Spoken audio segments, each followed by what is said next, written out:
Bapak, saudara-saudari dimanapun Anda berada, selamat berjumpa, salam hati kudus Yesus. Injil hari ini dengan tegas Yesus menyatakan bahwa siapa mengakui Dia, Yesus juga akan mengakui orang tersebut di depan para malaikat. Tuhan Yesus menyebut para murid sebagai sahabat-sahabatku. Menjadi sahabat Yesus dimulai ketika orang takut akan Dia dan mengakui Dia di depan manusia, lalu menerima Roh Kudus yang memberikan keberanian dan hikmat dalam menjawab serta berkata-kata di hadapan majelis, pemerintah, dan penguasa. Menjadi sahabat Yesus berarti mewartakan kebenaran dengan berani dan berhadapan dengan kemunafikan yang berusaha menutupi dan menyelubungi kenyataan sebenarnya. Mengakui Tuhan Yesus menjadikan kita saksi yang memberitakan kebenaran, sama seperti Yesus yang tajam menganalisa keadaan zamannya. Kita pun dipanggil untuk belajar dan peka akan situasi dan kondisi di sekitar kita. Dengan demikian kita dapat menyampaikan pesan kebenaran yang diamanatkan kepada kita sesuai dengan keadaan zaman kita. Yesus mengajarkan, barang siapa menghujat Roh Kudus, ia tidak akan diampuni. Kerahiman Allah tidak mengenal batas. Tetapi siapa yang dengan sengaja tidak bersedia menerima kerahiman Allah melalui penyesalan, ia berarti menolak pengampunan dosa-dosanya dan keselamatan yang ditawarkan oleh Roh Kudus. Ketegaran hati semacam itulah yang dapat menyebabkan sikap yang tidak bersedia bertobat sampai pada saat kematian dan dapat menyebabkan kemusnahan abadi. Jadi secara prinsip, dosa adalah suatu kesalahan yang membuat manusia membelok dari tujuan akhir hidup, yaitu persatuan dengan Tuhan. Semakin parah suatu dosa, maka pembelokan terhadap tujuan akhir akan semakin besar. Dan dosa menghujat Roh Kudus adalah suatu pembelokan yang benar-benar bertentangan dengan tujuan akhir hidup manusia. Hal ini dapat juga diwujudkan dengan keputusasaan dan tidak mempunyai sikap untuk sampai pada tujuan akhir itu.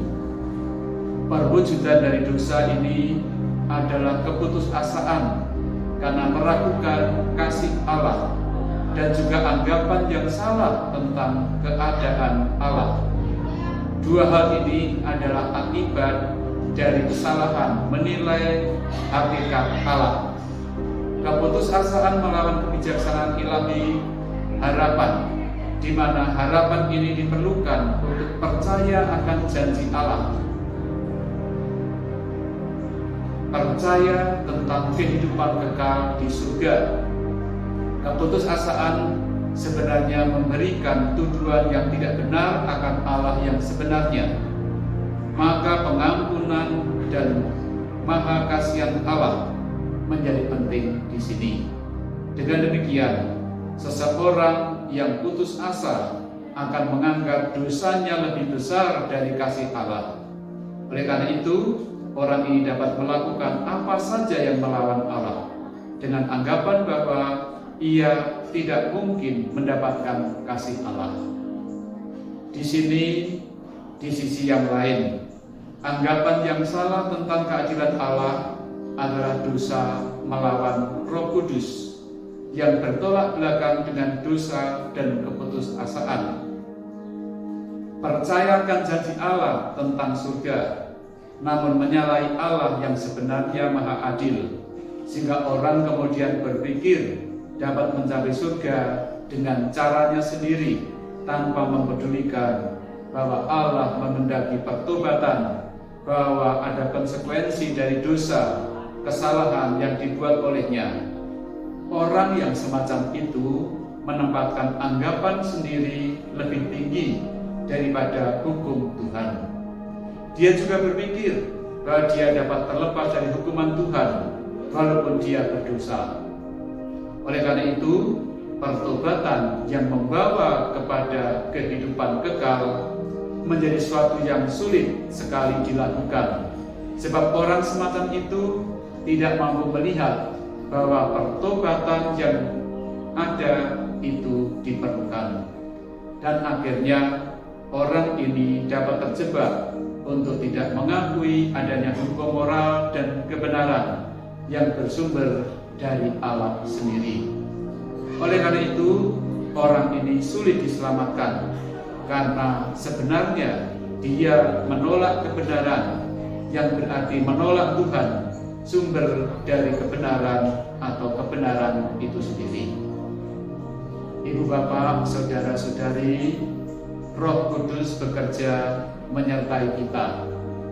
Tanda bahwa Roh Kudus bekerja adalah kita bisa percaya kepada Tuhan, merasakan kasih-Nya, dan tahu apa yang baik dan apa yang benar sebagai sesuatu yang dapat kita wujudkan dalam kehidupan kita setiap hari.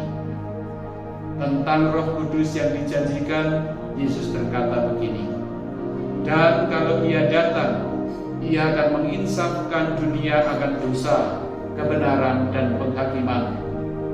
Oleh karena itu, tugas utama Roh Kudus adalah menginsafkan manusia dari dosanya. Jika manusia tidak mau insaf, maka ia berdosa melawan Roh Kudus. Maka adalah benar, ketika seseorang menolak Roh Kudus, berarti ia menolak kebenaran, ia menolak kasih Allah, serta menolak pengampunan dari Allah. Maka ia tidak mungkin diampuni, baik di kehidupan sekarang maupun kehidupan yang akan datang.